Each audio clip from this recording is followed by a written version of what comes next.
consensual, real, principal, accesorio, oneroso y oneroso conmutativo. Muy bien. Y yo les pedí a ustedes, como buenos estudiantes y responsables, de que lo investigaran y que lo íbamos a discutir en clase. Entonces, no sé si tengo voluntarios o pregunto. Me imagino que todos hicieron la tarea. Entonces, a ver, el contrato unilateral ya lo habíamos discutido, que era aquel en el que la obligación recae únicamente sobre una de las partes contratantes. Hablamos algunos ejemplos y todo. Ahora, vamos a ver quién quiere discutir el contrato bilateral y el consensual, si me hiciera favor. ¿Puedo hablar yo con el bilateral, licenciada? Pues sí, por favor, me da su nombre y número de carnet para que lo anote.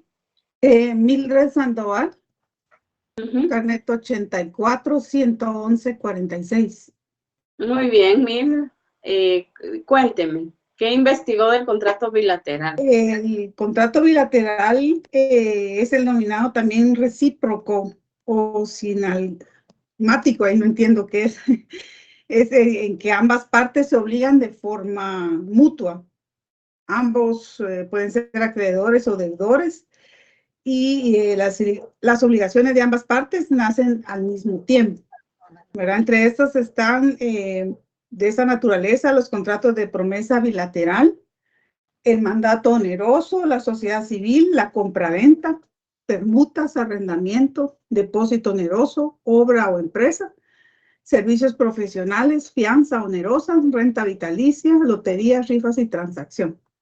Es lo que encontré sobre contrato bilateral. Habla un poco del cumplimiento, ¿verdad? Dice que como hay prestaciones a cargo de ambas partes contratantes, el cumplimiento de las mismas debe ejecutarse en el orden siguiente, dice, como la hayan establecido en el contrato, en defecto de convenio, como lo disponga la ley, a falta de disposición de la ley, como lo determine el uso o la costumbre del lugar en que se ha de cumplir. Y si no existe ni costumbre simultáneamente, es decir, las dos partes cumplirán al mismo tiempo el mismo acto. Muy bien. Muchas gracias, Mildred Claudina Sandoval. Me gustó mucho su explicación, la felicito. Espero así estén preparados los demás compañeros. A ver, el contrato consensual. ¿Quién de ustedes quiere exponer lo que investigó?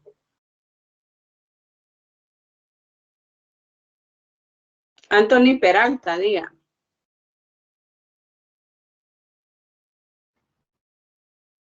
Licenciada, buenas noches. Buenas noches. Tu nombre y número de carnet, por favor. Mi nombre es Anthony Raúl Peralta y Peralta y mi número de carnet es 2017-03005. Muy bien, Anthony, cuénteme, ¿qué investigó del contrato bilateral? Perdón, consensual. Pues que se encuentra en el artículo 1588 y el consensual trata sobre cuando basta solo con el consentimiento de las partes para que el contrato sea perfecto. Es aquel que se constituye o perfecciona con solo el consentimiento, y como por ejemplo podría ser un contrato de compraventa. La mayoría, en algunos casos, cuando alguien va a hacer la compraventa de un vehículo, llegan las partes y muchas veces no se dirigen ambos al notario, sino que solamente dicen, bueno, aquí está el dinero, aquí están los papeles, y el que tiene los papeles después va al hacer el traspaso. Entonces ya hay un consentimiento de la otra parte. Entonces ese podría ser el ejemplo que yo les podría dar. No sé si estaría bien. Sí, está bien, Anthony. Muchas gracias por su participación hoy. Ya sus datos fueron guardados. A ver, contrato real. Sandra Judith del CID, cuénteme. Buenas tardes. ¿Su número de carnet cuál es? ¿Su número de carnet? 2013-12535. Muy bien, Sandrita, cuénteme. ¿Qué investigó de contrato real? En el contrato real lo encontramos en el artículo 1588 y pues simplemente para que sea real para que llegue a ser real hay que entregarle la cosa tiene que haber una entrega entre los involucrados del contrato. O sea, es lo más claro que puedo explicar. Es ya una vez dando la prestación o el objeto, pues ya se llega a culminar el contrato. Ajá, muy bien, Sandra Judith, así es. Y ahora nos queda contrato principal, accesorio oneroso y oneroso conmutativo. A ver, ¿quién quiere discutir el contrato principal?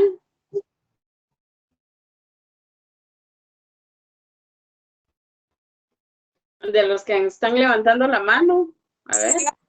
Buenas noches. Buenas noches. ¿Participarle? Sí, solo deme su nombre y número de carnet. 2014-057-51. Muchas gracias, ya fue anotado. Dígame. ¿Qué Lic, investigó el contrato principal? en cuanto a los contratos principales, licenciada, dice que estos subsisten por sí solos. Y uno de los, bueno, se desprenden tres para ser exactos. El contrato de compraventa, que ya lo habíamos discutido en clases anteriores, el arrendamiento, que también debe cumplir con especificaciones o detalles bien específicos dados por la ley, y otro dado también es el mutuo.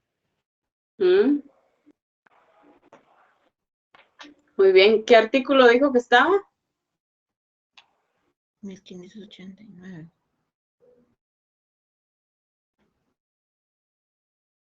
A ver. Todo eso está en la ley, ¿se recuerdan? Licenciada,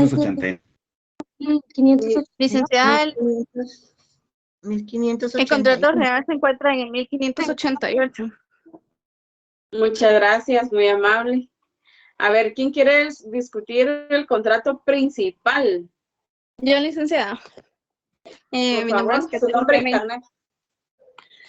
Catherine Darling Camey Gómez. Mi número de carnet es 2017-02214. Dígame, Catherine.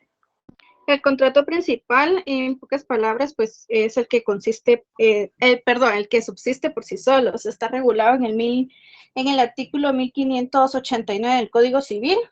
Dentro de los ejemplos que encontramos de estos contratos está el contrato de compraventa, el mutuo y el de arrendamiento.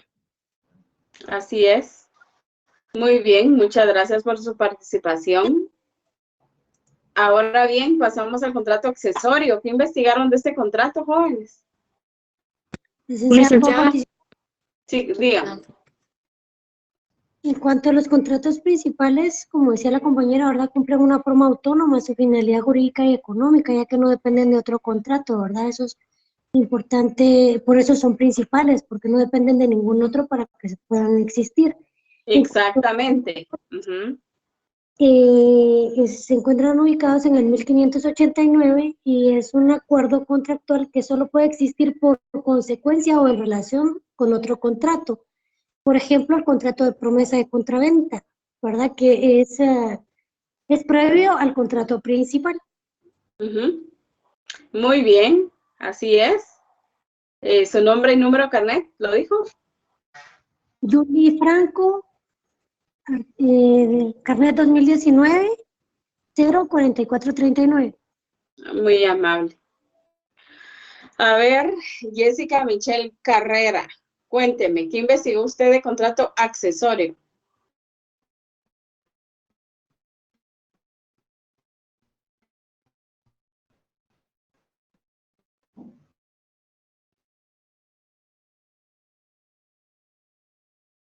Aló, licenciada, ¿me escucha? Sí, le escucho. Fíjese, licenciada, de que como decía la compañera, ¿verdad? Este contrato depende del contrato principal. Podría ser como que si el principal es de compraventa, el accesorio es como, podría ser como una cláusula especial que pida algo como adicional, por así decirlo, ¿verdad? Y estaba en el 1589. Muy bien. Sí, en estos accesorios, ¿será que entraría una anulación, una ampliación? ¿Qué piensan ustedes? Una restricción. Para mí sí, licenciada, podría entrar alguna como que un adicional al contrato principal, ¿verdad? Así es, porque es accesorio al contrato, ¿verdad? Más adelante vamos a ver todos estos tipos de contrato, de ampliación, revocatoria, todos estos, y ustedes los van a aprender a realizar. Muy bien, gracias Jessica Michelle Carrera. ¿Cuál es su número de carnet? 2014-02657. Muy bien. A ver, contrato oneroso. Luis Ángel, por favor, ¿qué investigó de contrato oneroso? Buenas noches, licenciada. No sé si me escucha. Sí, le escucho. Ok. El contrato oneroso, pues es aquel en que se estipulan gravámenes y provechos recíprocos. Por ejemplo, un compraventa mutuo, o un compraventa o un mutuo. Está en el artículo 1590, que dice que es aquel en que se estipulan provechos y gravámenes recíprocos, gratuitos, y aquel en el que el provecho es solamente una de las partes. Muy bien, así es, Luis Ángel. ¿Cuál es su número de carnet? 2017-03013. Gracias. Y ya para finalizar, ¿qué investigaron sobre contrato oneroso conmutativo, jóvenes? Damaris, creo que estaba levantando la mano por ahí.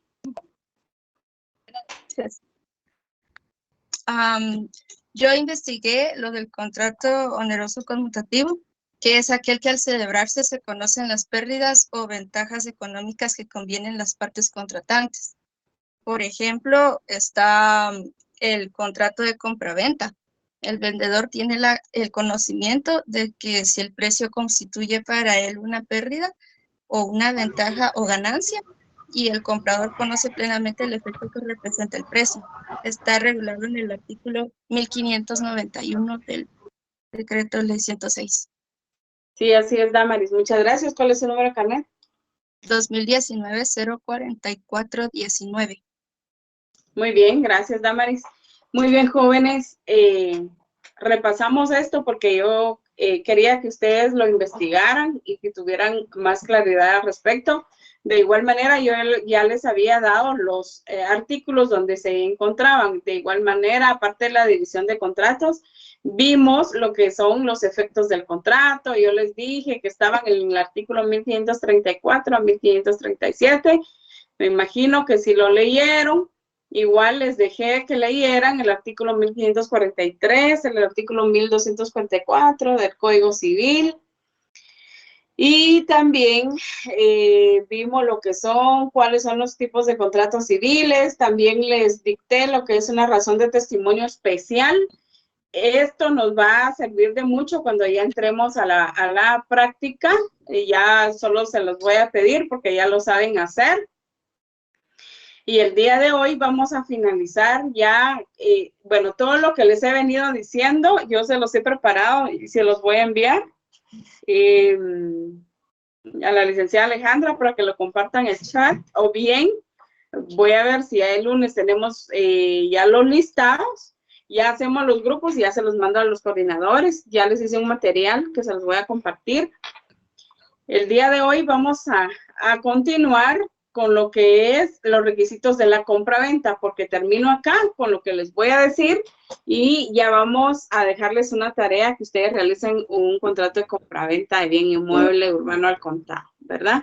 Ya les expliqué en una clase anterior las cláusulas, que va en cada una de las cláusulas, hicimos una introducción, hicimos también un cierre, les expliqué cómo debe ir la firma, etcétera, etcétera. Entonces ya estamos listos para hacer un contrato de este tipo de compraventa de bien inmueble, pero hasta el finalizar con lo que les voy a explicar.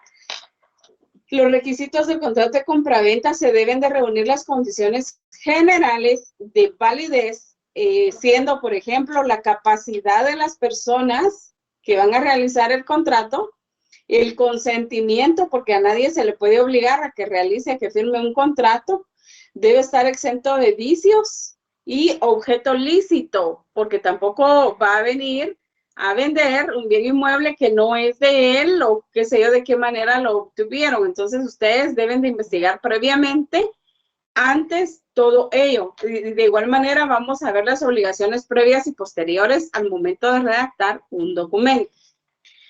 Yo les quiero dejar, por favor, regulación legal, leer los artículos 1790 al 1851 del Código Civil. Por favor, acá en clase no los vamos a leer para no perder tanto tiempo y sigamos avanzando en el contenido del programa, pero sí me interesa que ustedes desde casa lean esos artículos. Bueno, a quien desee prepararse, ganar la clase y aprender para un futuro.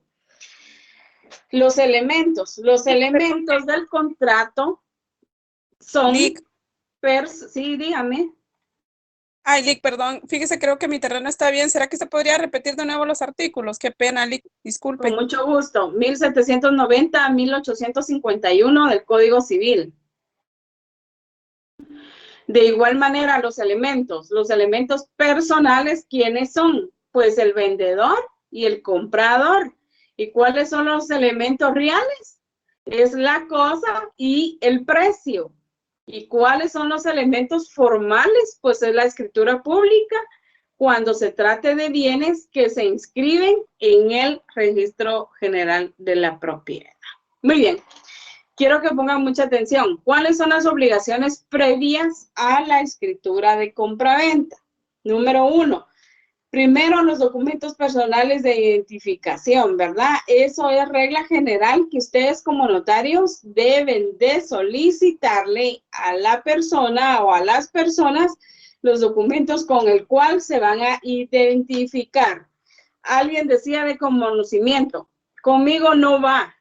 En todos los instrumentos que realicemos, ustedes van a identificar como debe ser a las personas. Claro, sí se puede, pero yo prefiero y les solicito, por favor, a ustedes que los identifiquen con el documento personal de identificación, Código Único de Identificación. Número 2.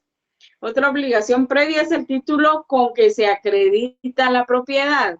Se lo deben de poner a la vista y ustedes venir, lo leen, lo analizan, lo investigan. Si todo está correctamente establecido en ley para después autorizar ese acto de contrato, porque acuérdense que ustedes están dando fe pública. Ustedes como notarios están firmando. Imagínense toda la obligación que tienen al realizar ese instrumento público. Y número 3, si fuera a realizarse una desmembración, si se diera el caso, el plano de la finca a formarse, ¿verdad? En ese sentido, ustedes deben de solicitar el plano, sí o sí. Y número 4, el último recibo de pago de impuesto único sobre inmueble. ¿Cuál es este? El YUSI, ¿de acuerdo? Antes de ustedes realizar una compraventa, deben de ver que el YUSI esté al día. Si no está al día, se lo hacen saber al nuevo dueño. Mire, se deben 3,000 quetzales de YUSI. Procedemos con la realización del instrumento o no, o sea, usted está sabido de que se debe, entonces viene y esa es obligación de la persona que está vendiendo. ¿Qué debe de hacer? Ir a pagar el YUSI y entregar todo en regla al nuevo dueño, ¿sí? ¿Y qué tenemos como obligaciones posteriores a la escritura de una compraventa de inmuebles? Ya ustedes investigaron, no hay gravamen, no hay hipoteca, todos los pagos están en ley y hacen la compraventa del bien inmueble. ¿Será que ahí se quedan? No. Ustedes tienen obligaciones posteriores a la escritura de compraventa de bien inmueble. Primero, razonar los títulos o documentos que se tengan a la vista y cuyo contenido sufra modificación en virtud de la escritura que ustedes autorizaron.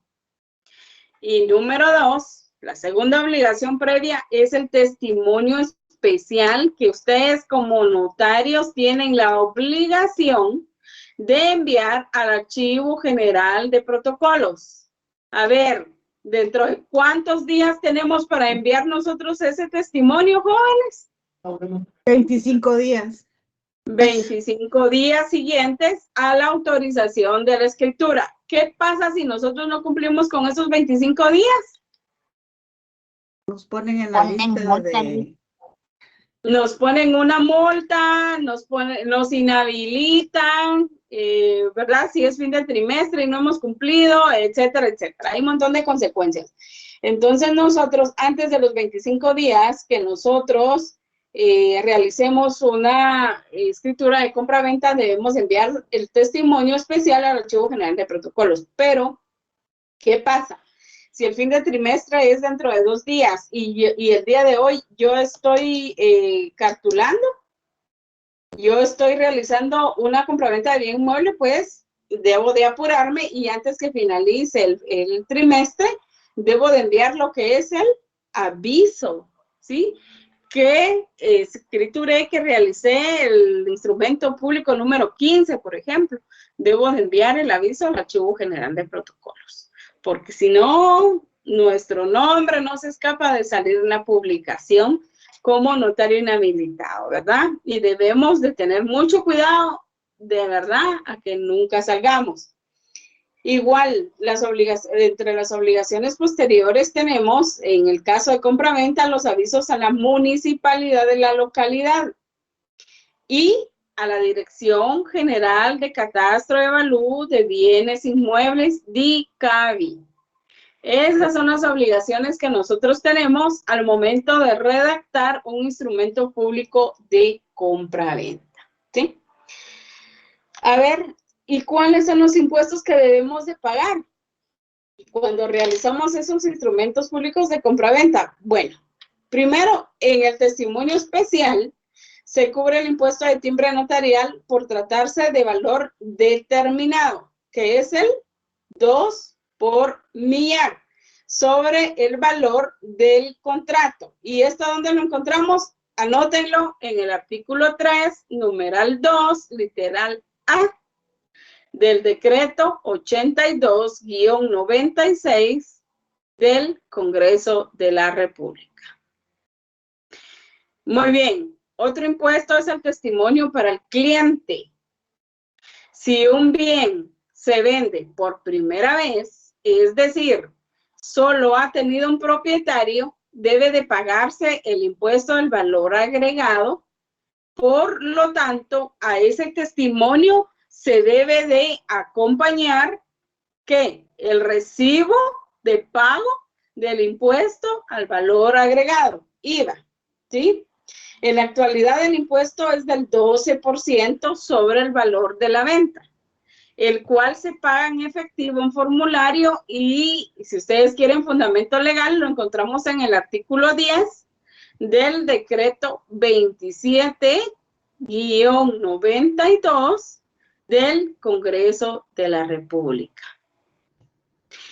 Y ahora bien, si se trata de una subsiguiente venta, es decir, que el bien ha pasado ya por más de un propietario, se cubre el impuesto de timbres fiscales, que es del 3%.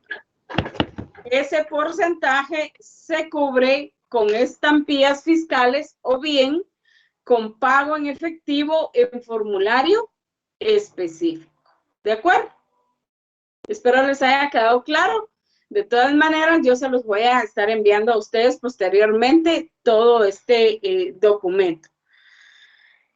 Y yo quiero dejar que me lean los artículos 703 al 744 para la próxima clase.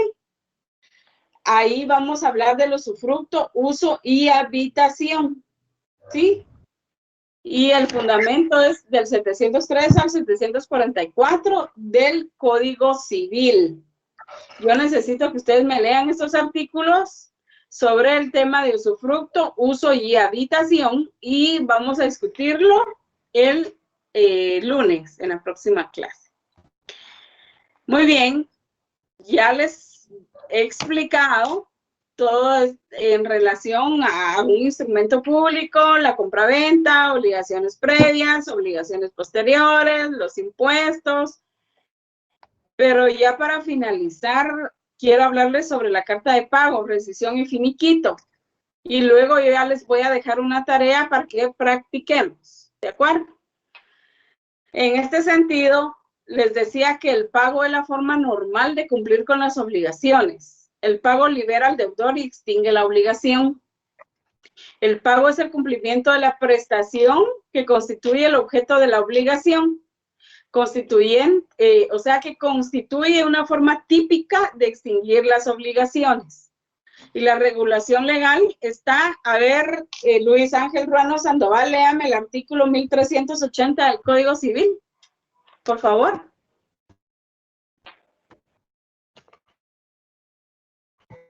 Voy, licenciada. 1380. Dice 1380. El cumplimiento de la prestación puede ser ejecutado por un tercero, tenga o no interés, y ya sea consintiendo o ignorándolo el deudor.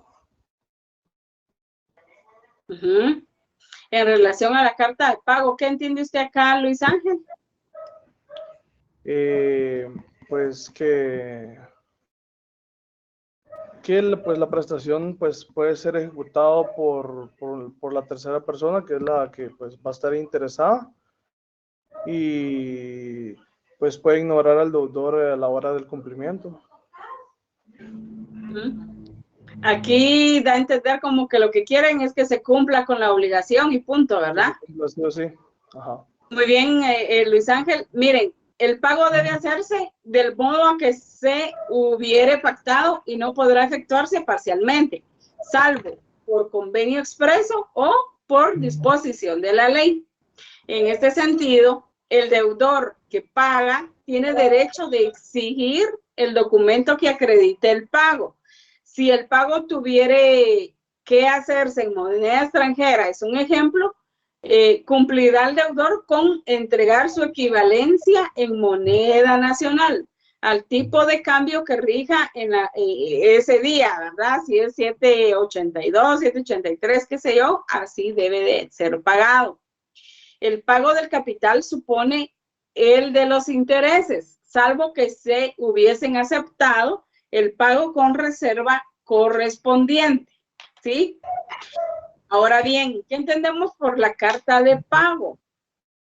Pues en la carta de pago, jóvenes, yo creo que todo el mundo ha escuchado de la carta de pago o ha realizado alguna carta de pago, que es el instrumento en donde consta el pago de una obligación. Usualmente es unilateral. Ustedes ya saben que es unilateral, ya que solo el acreedor comparece a otorgar, no siendo necesaria la aceptación del deudor, que ya cumplió con su obligación pagando la misma deuda, ¿verdad? Y bueno, ¿cuáles son las obligaciones previas al otorgamiento de la escritura de carta de pago? Pues los documentos de identificación de los comparecientes, obviamente, los documentos con que se acredite la representación que se ejercita, si así fuere el caso, y el título en que consta la obligación que se está pagando, ¿de acuerdo? ¿Y cuáles son las obligaciones posteriores? Pues igual, razonar los títulos o documentos que se tengan a la vista y cuyo contenido sufra modificaciones en virtud de la escritura autorizada. El testimonio especial al Archivo General de Protocolos, que no nos salvamos de ninguno que nosotros autoricemos dentro de los 25 días hábiles siguientes a la autorización de la escritura. Y el testimonio o primer testimonio con duplicado para presentar al registro de la propiedad, ¿sí? Hablando de testimonios, cuando nosotros venimos, inscribimos un poder o qué sé yo al Archivo General de Protocolos y los requirientes vienen y nos piden otro testimonio, entonces nosotros ya lo solicitamos como segundo testimonio, tercer testimonio, cuarto testimonio. Pero eso ya lo vamos a ver más adelante y les voy a decir, hay una clave ahí que se enlaza con cada testimonio, también les voy a explicar. El impuesto. En el testimonio especial se cubre el impuesto del timbre notarial por tratarse de valor determinado. Es de 10 quetzales. Según lo indica el artículo 3º, numeral 2, literal B del decreto 82-96 del Congreso de la República. Igual el testimonio para el cliente no cubre impuesto por ser un acto exento. Y eso lo encontramos regulado en el artículo 11, numeral 14 del decreto 37-92 del Congreso de la República. Yo les sugiero que ustedes sí estén anotando todo lo que yo les pido acá. Muy bien, jóvenes, ustedes ya tuvieron una prueba corta.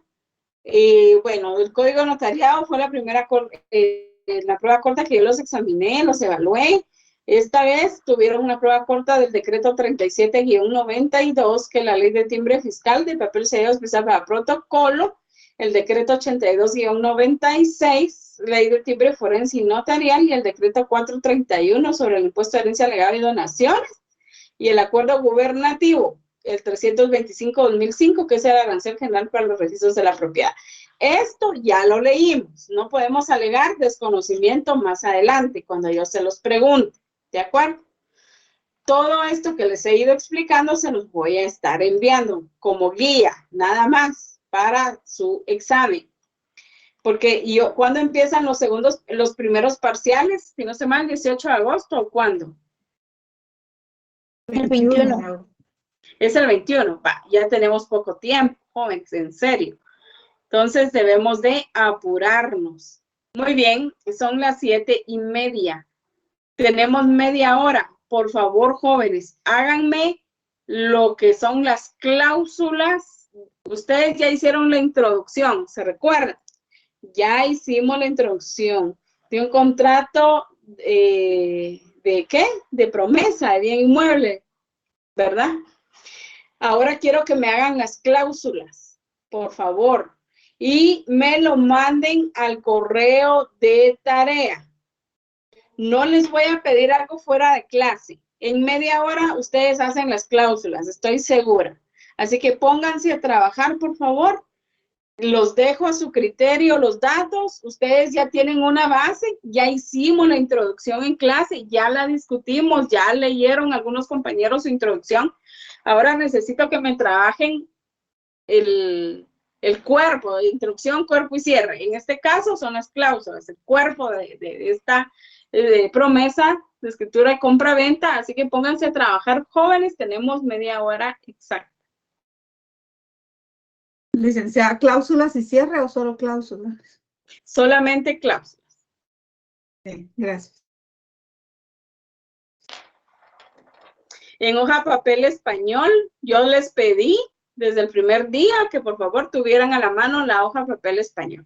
Ahorita que no tengo, que no sé qué, son excusas. Yo ya se los pedí, suficiente tiempo han tenido para comprar.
Poneme en la pantalla para ver, quiero ver los que están trabajando, por favor.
Licenciada, disculpe una pregunta.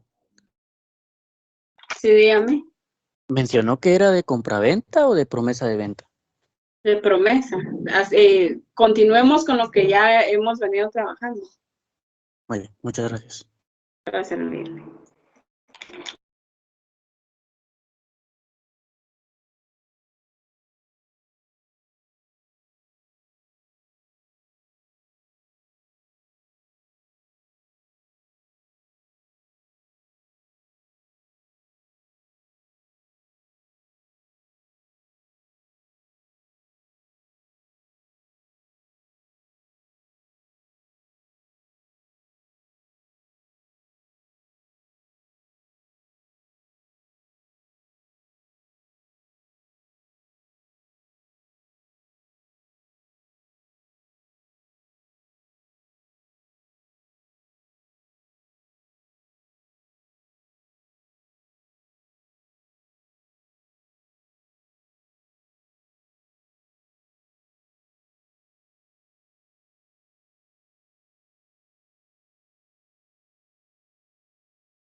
Licta,